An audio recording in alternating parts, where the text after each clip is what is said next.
요한 이서가 1장으로 구성되어 있어서 그냥 1장이라고 하기도 하는데 그냥 1절에서 16절 그 정도 말씀을 보도록 하겠습니다. 사도 요한의 그 진리와 사랑 이야기라고 오늘 제목을 붙여봤는데요. 요한이서를 기록한 이 요한 사도는요, 어린 나이에 예수님을 쫓기 시작했습니다. 예수님을 극진히 사랑했던 그런 제자였습니다. 여러분, 예수님이요, 이 요한이라고 하는 이 제자를 얼마나 신뢰했던지, 예수님께서는 십자가에 지금 탁 달리시는 그 상황에서 그 아래에 있는 그 제자 요한에게 자신의 어머니 마리아를 부양해 달라고 이렇게 부탁하시기까지 했습니다. 그러니까 이런 걸로 이렇게 미뤄볼 때 이 요한이라고 하는 이분은 정말 예수님과 가까웠던 그런 제자였음에 틀림이 없습니다. 예수님께서 고난받으시고 십자가에서 죽으시고 그리고 이후에 부활하시고 하늘에 올라가신 후에 줄곧 이 요한은요, 예수님이 하나님의 아들이시고 우리의 구원자이시다라고 하는 사실을 사람들에게 알리면서 살아왔습니다. 시간이 많이 흘렀어요. 그래서 이제 요한의 나이가 한 90살 정도, 100살이 이제 다 돼가고 있는 그런 나이였어요. 근데 교회 성도들 가운데 그 이단의 가르침을 받은 사람들이 예수 그리스도의 성육신과 하나님 되심을 부인하기 시작했습니다. 나이가 지긋한 이 요한 사도는요, 그것을 보고 너무 마음이 아팠어요. 예수님이 정말 고난 받으시고 그분이 피 흘려서 그 피값으로 세운 이 교회들이 이단에 의해서 흔들리고 있었기 때문입니다. 그래서 요한 사도는 서신을 보내서 각 교회들에게 이단을 배격하라라는 그런 말씀을 전하고자 했습니다. 또 이런 상황 가운데 구원받은 성도들이 어떤 자세로 살아가야 할 것인지도 함께 교훈하고자 했습니다. 오늘 우리가 보고자 하는 이 요한 이서는요, 이런 배경하에 쓰여진 서신입니다. 특히 요한 사도는 요한 이서에서 이런 어려운 상황을 돌파하기 위한 어떤 방법으로서 각 교회에게 진리와 사랑이라는 두 가지 주제를 강조하고 있습니다. 이 시간에는요, 이 요한 사도가 강조했던 이 두 가지 주제, 그러니까 진리와 사랑이라는 그런 주제에 대해서 함께 나누도록 하겠습니다. 먼저 진리에 대해서 이제 이야기를 좀 하고자 하는데요. 요한 사도가 이야기했던 그 진리는 무엇을 말하는 것일까요? 요한 사도가 쓴 요한복음을 참조해 보면 요한복음 17장 17절에 아버지의 말씀은 진리니이다 라고 이렇게 기록함을 통해서 진리는 곧 하나님의 말씀이라고 하는 것을 알 수가 있습니다. 요한 사도가 이야기한 진리는 무엇이라고요? 하나님의 말씀이죠. 대부분의 성도들이 이 말씀을 통해서 하나님의 말씀이 진리라고 하는 것을 잘 알고 있습니다.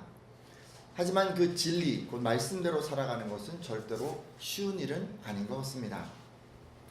4절 말씀을 잠시 보도록 할 텐데요. 너희 자녀들 중에, 한번 같이 읽어주시겠어요? 시작. 너의 자녀들 중에 우리가 옳게 받은 계명대로 진리를 하는 자를 내가 보니 심히 기쁘도다. 아멘.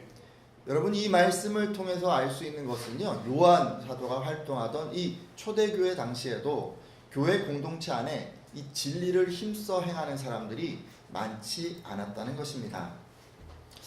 근데 왜 그때나 또 지금이나 이 진리를 행하는 사람이 적은 것일까요? 일단 여러분, 우리가요, 진리를 따라 행하고 말씀대로 살아가면 손해볼 일이 많기 때문에 그래서 그런 것 같습니다. 여러분이 다른 사람에게 기회를 양보하고 또 배려하고 뭐 이런 식으로 이제 하게 되면요, 어떤 형태로든 손해를 감수해야 합니다. 눈앞에 놓여진 기회와 시간, 이런 것들을 손해볼 수 있는 것이죠. 그리고 죄 많은 이 세상에서 여러분 정직하게 살다 보면 금전적인 손해를 감수해야 할 수도 있습니다. 또 여러분이요, 말씀을 어떻게 따라서 행하다 보면 사람들에게 무시당하기 일쑤입니다. 대부분의 사람들은 성경대로 말씀대로 따라서 살아가는 이 성도들이 어리석다라고 생각을 합니다. 그래서 진리를 따라 살려 하는 성도들을 무시하기도 하죠. 일부 사람들은 이런 성도들이 융통성이 없다라고 평가를 하거나 사회성이 떨어진다라고 평가하기도 합니다. 다른 사람들에게 인정받고 싶고 또 인지도 있는 공동체에서 소속되고 싶은 어떤 욕구가 있는 우리들에게 있어서 이것은 정말 큰 고통일 수 있습니다. 게다가 여러분, 말씀을 행하다 보면 불안해지기 일쑤입니다. 여러분, 남들 아무도 행하지 않는 그 말씀을 내가 부여잡고 살아가려면요, 큰 확신이 필요합니다. 근데 여러분, 확신은 어떻게 생길까요? 여러분, 기도해야지 생기는 거예요. 성령이 도와주셔야 우리 안에 확신이 생기는 거예요. 근데 여러분, 우리가 뭐 매일매일 기도할 수 있는 게 아니잖아요. 순간순간 계속 기도해야 되는데 우리가 그렇게 못하잖아요. 그러니까 어떤 이유로든지 기도 생활이 부족해지면 우리 안에 확신이 흔들리고 그리고 불안이 찾아오게 됩니다. 여러분, 어떤 이유로든지요, 우리는 이렇게 진리를 따라 살아가는 것이 정말 쉽지가 않습니다. 여러분이 진리를 따라서 행하기 위해, 하나님을 위해서는 어떤 손해라도 감수하겠습니다라고 결단해야 비로소 진리를 행하는 것이 가능한 것입니다. 그리고 다른 사람들로부터 소외당하는 것을 감수하고 늘 기도를 통해서 확신하며 그 가운데서 흔들리지 않아야 이렇게 할 수 있는 것입니다. 저는 오늘 함께한 예배자들이 이런 모든 어려움을 이겨내고 힘써 진리를 행하는 분들이 다 되시기를 부탁드립니다. 여러분, 진리를 따라 사는 것이 이렇게 힘들다 보니까 초대교회 당시에도 교회 안에 진리를 따라 행하는 사람들이 많지 않았던 것 같습니다. 그러다 보니 지금 요한 사도는요, 교회 안에 진리를 행하는 사람들이 생겨난 것을 보면서 기뻐합니다. 근데 그냥 기뻐한 것이 아니에요. 심히 기뻐했어요. 심히. 대단히, 매우, 말로 형언할 수 없을 정도로 정말 크게 그렇게 기뻐한 것입니다. 여러분, 성도들이 진리를 행하잖아요. 여러분, 주변에 있는 사람들이 막 진리를 따라 살아가려고 하잖아요. 그럼 여러분 기뻐하십시오. 먼저 이런 시각이 그 교회에 세워진 그 목사님과 그 장로님들, 이런 분들의 시각이 되었으면 좋겠습니다. 교회 공동체 안에는 성도들이 세상에서 성공하는 것도 기쁜 일이고, 또 다른 사람들에게 인정받아 높은 지위에 올라가는 것도 기쁜 일이고, 결혼과 취업과 사업과 진학과 같은 인생의 문제들이 술술 풀리는 것도 다 기쁜 일입니다. 하지만 여러분, 신앙의 선배들에게 있어서 가장 큰 기쁨은 그 후배들이 진리를 행하는 것이어야 합니다. 성도들이 하나님의 말씀대로 살아가고자 몸부림치는 것을 보면서 기뻐하고 또 기뻐해야 한다는 말씀입니다. 저를 비롯해서 우리 교회에 속한 모든 중직자들, 또 오래 신앙생활 하신 그런 분들은 항상 이런 시각을 가질 수 있기를 예수님의 이름으로 부탁드립니다. 또 다른 성도님들도 이런 시각 다 가지셨으면 좋겠어요. 여러분 주변에 있는 이 성도님들의 삶을 바라볼 때 때로 이제 불의와 타협해서 세상에서 성공 이루는 것, 뭐 이런 것을 뭐 칭찬하고 자랑하고 기뻐하는 것보다 의를 따르기 위해서 이 악한 세상에서 고난받는 것을 보고 도리어 더 감사하고 기뻐하는 그런 분들이 다 되어 주십시오.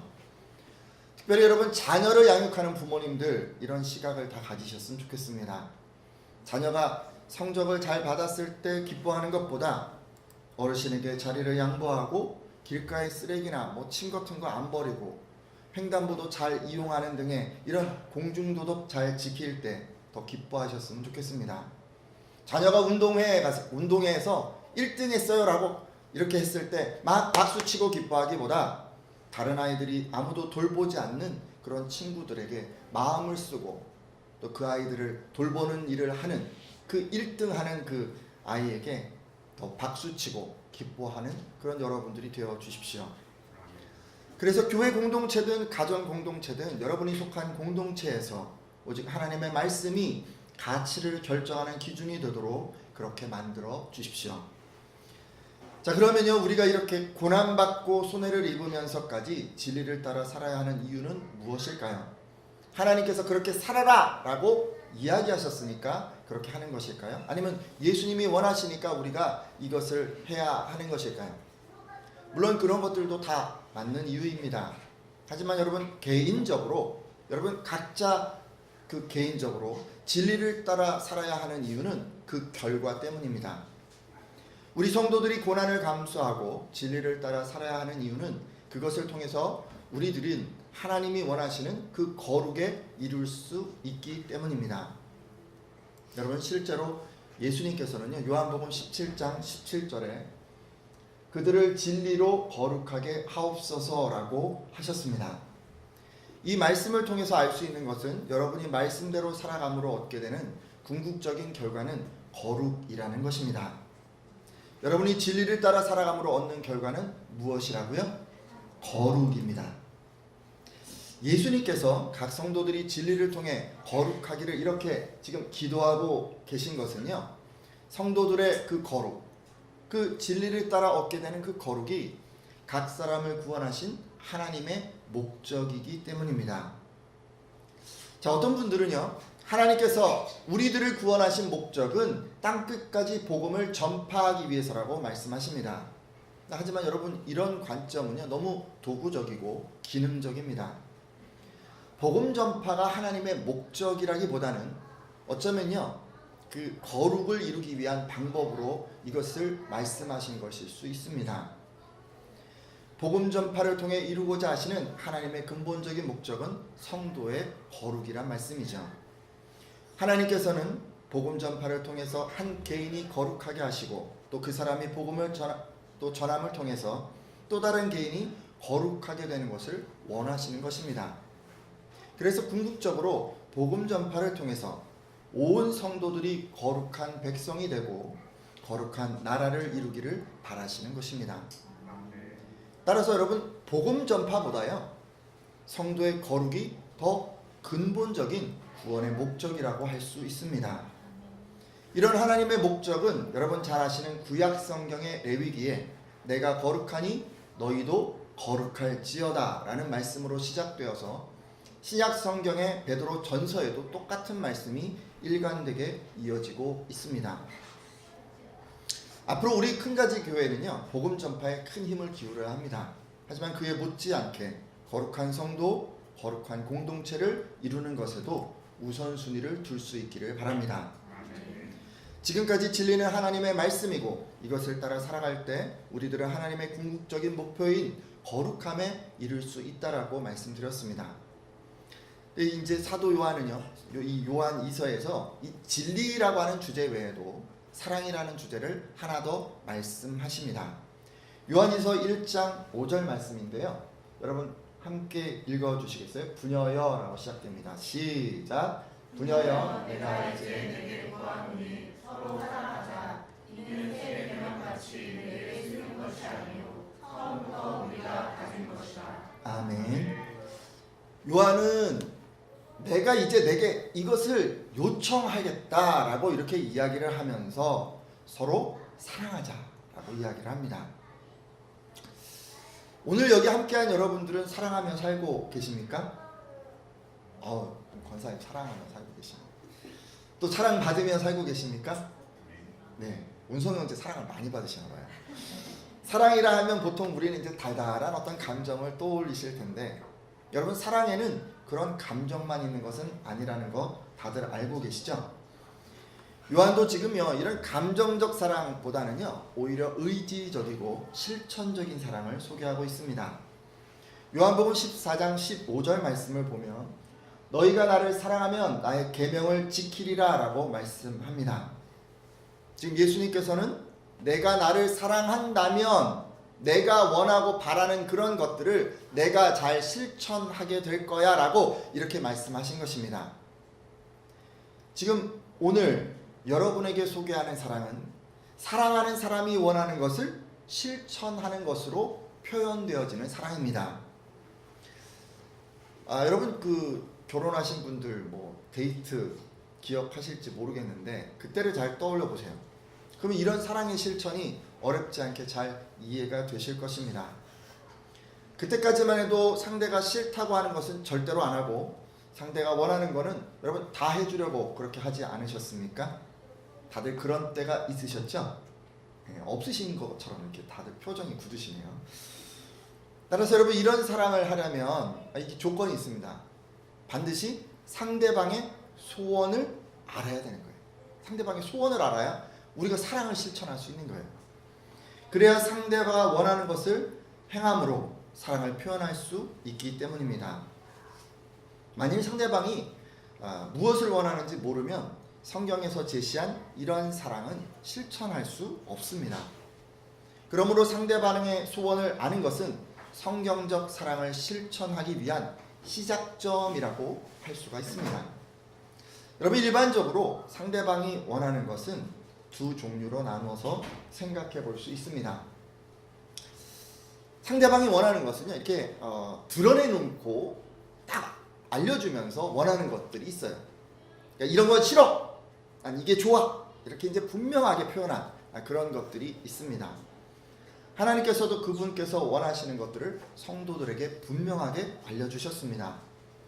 하나님은 그분 소원을 어떻게 알려주셨죠? 성경에 다 기록해 놓으셨어요. 다 써놓으셨어요. 내가 이걸 원해, 이렇게 기록해 놓으신 거예요.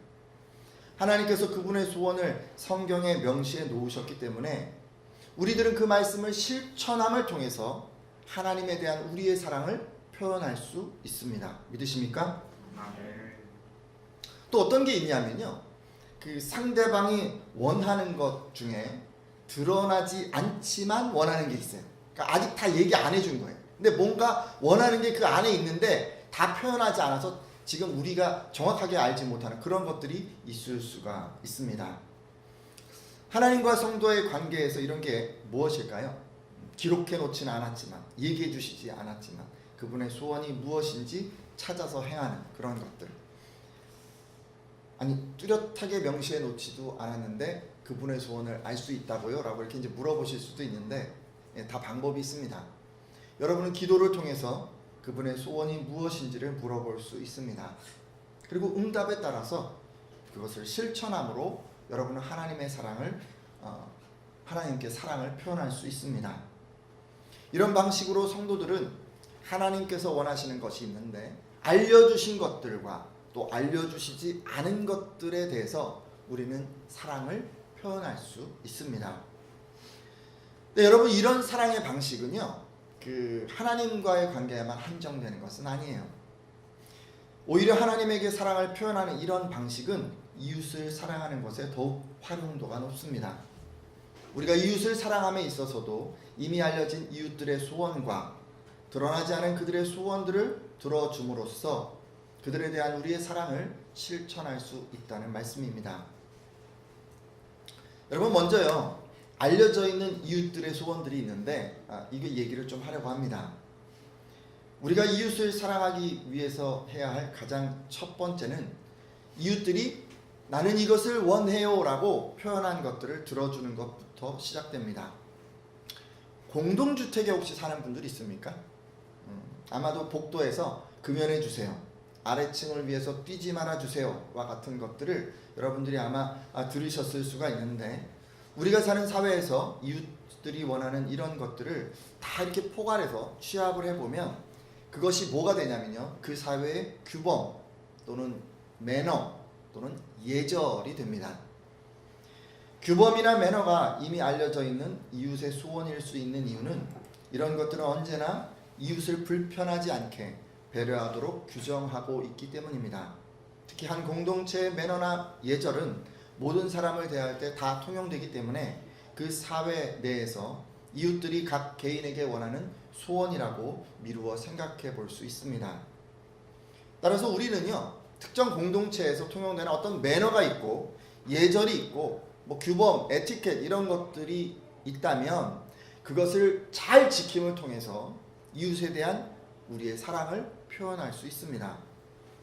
여러분도 잘 아시죠? 굳이 다 말하지 않아도 상대를 존중해주고 공손하게 대해주고 또 배려해주는 것은 누구나 다 원하는 것입니다. 여러분이 속한 공동체에서 먼저 반갑게 인사하고 안부를 물어봐주고 상대방의 이야기를 경청해주고 무거운 거 들고 있으면 함께 들어주는 행동은 묻지 않아도 상대방이 원하는 행동임에 틀림이 없습니다. 쉬운 예로 여럿이 함께 엘리베이터 탈 때 먼저 타서 열린 버튼을 좀 누르고 내릴 때는 나중에 내리면서 열린 버튼을 좀 누르고 있고, 우리들이 이렇게 매너나 에티켓 이런 것을 실천함으로 함께하는 이웃에 대한 사랑을 표현할 수 있습니다. 따라서 여러분, 우리가요, 하나님께서 우리에게 이웃을 사랑하라고 하셨잖아요. 근데 이웃을 사랑하려고 마음이 있어요. 근데 소속된 사회에서 통용되는 기본 예절과 에티켓과 매너 이런 것들을 모르면요, 우리는 사랑을 실천할 수가 없습니다. 왜냐하면 이것을 실천하는 것이 주변 사람들을 사랑하는 방법이기 때문입니다. 믿으십니까?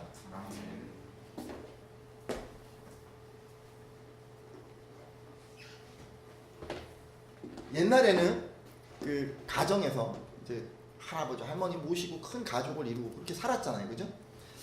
그래서 가정에서 교육이 다 됐어요. 뭐 무더른을 섬기고 식사 예절, 뭐 그리고 함께 뭐 어디 가고 오고 하면서 길에서는 어떻게 해야 하고 이런 예절이 뭐 부모님으로부터 뭐 할아버지 할머니로부터 다 이제 교육이 됐던 거죠. 근데 요즘 같은 핵가족 시대에는 이게 제대로 되는 것 같지가 않습니다.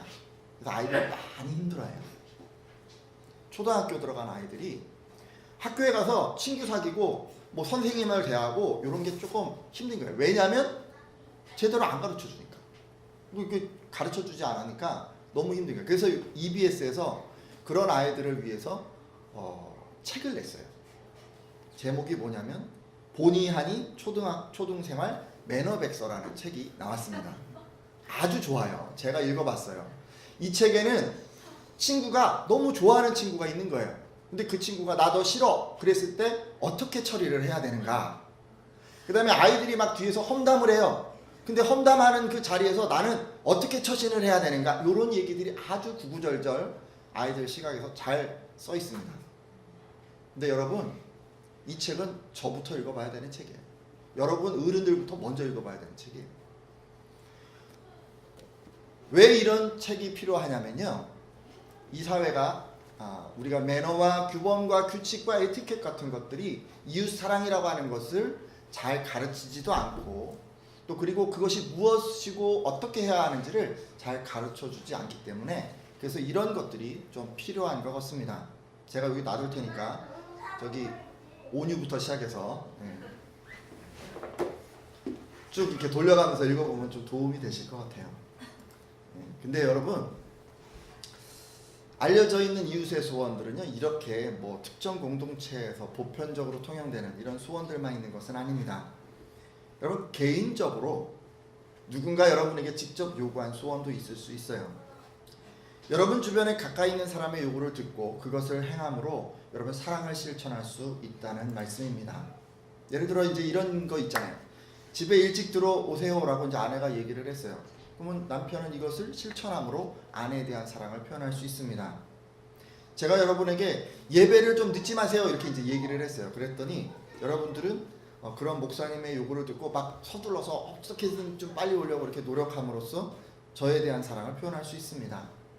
또는 여러분 핸드폰이나 게임을 줄이라고 하는 그런 부모님의 그런 요구를 듣고 또 아이들은 이것을 잘 실천함으로 부모님에 대한 사랑을 표현할 수 있습니다. 여러분, 이렇게 표현한 요구들에 대해서 여러분이 무시하거나 또 소홀하게 되면 상대방은 여러분이 사랑하지 않는다라고 생각하게 됩니다. 따라서 여러분, 구체적으로 이렇게 요구한 그런 것들에 대해서 그것을 실천하는 것이 곧 사랑의 표현이라고 생각하시고, 어떻게 해서든 여러분은 그것들을 좀 잘 이행하고자 그렇게 노력하시기를 바랍니다. 네, 여러분, 이웃 사랑하는데 사랑이 묻어나는 사람 다 되셨으면 좋겠는데요, 그건 그저 이렇게 매너 에티켓 지키고 겉으로 표현한 소원들을 듣고 뭐 그거를 실천하는 것만으로는 좀 부족합니다.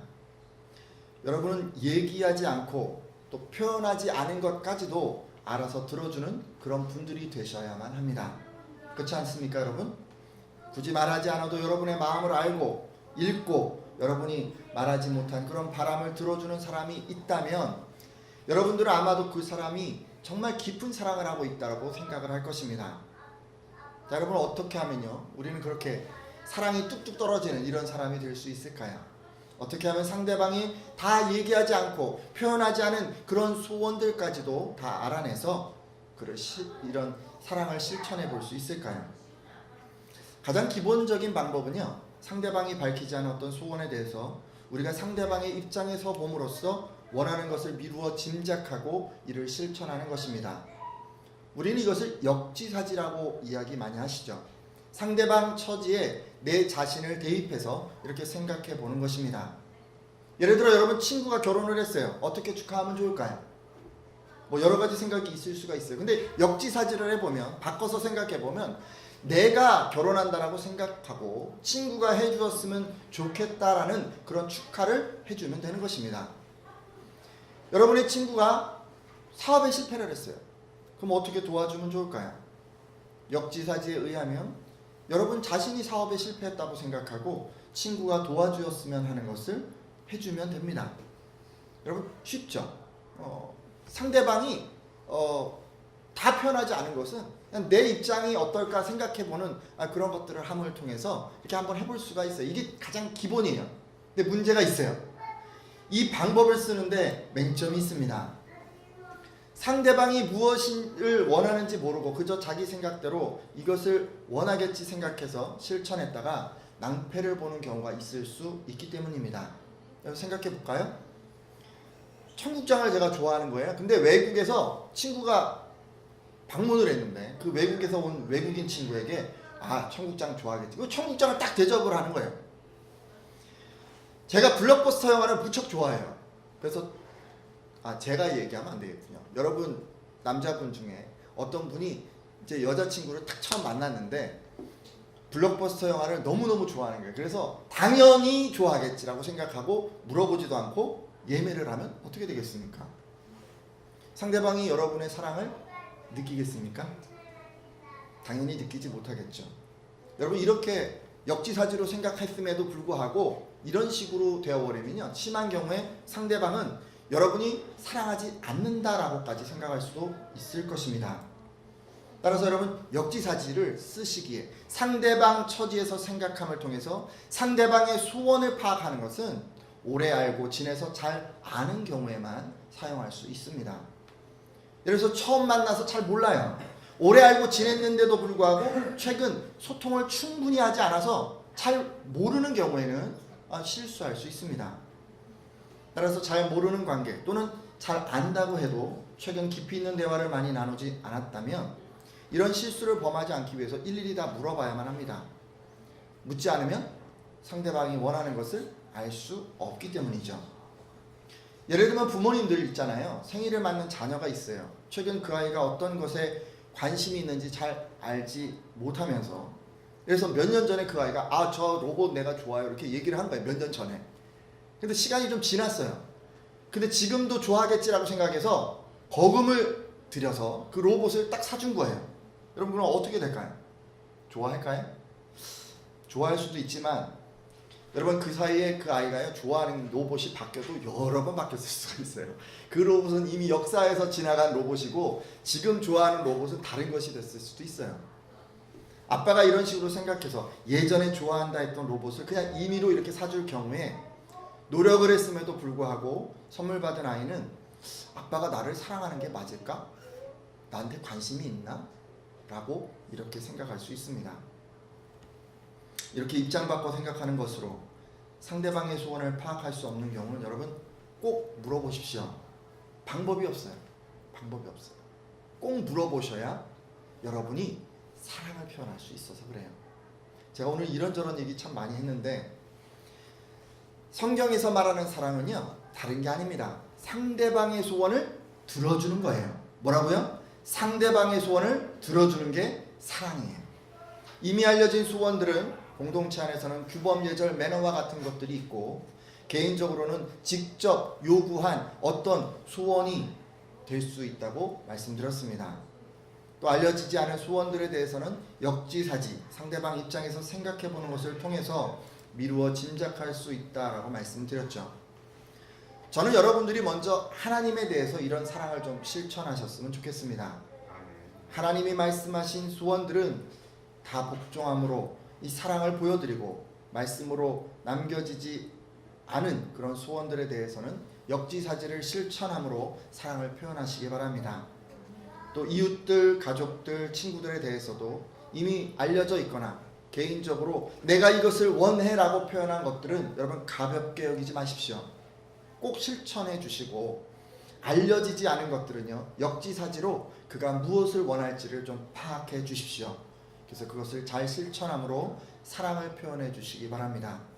그리고 앞서 말씀드렸듯이 여러분 무엇보다 우리는요 진리를 행함으로 거룩에 이르는 그런 성도들이 다 되어 주십시오.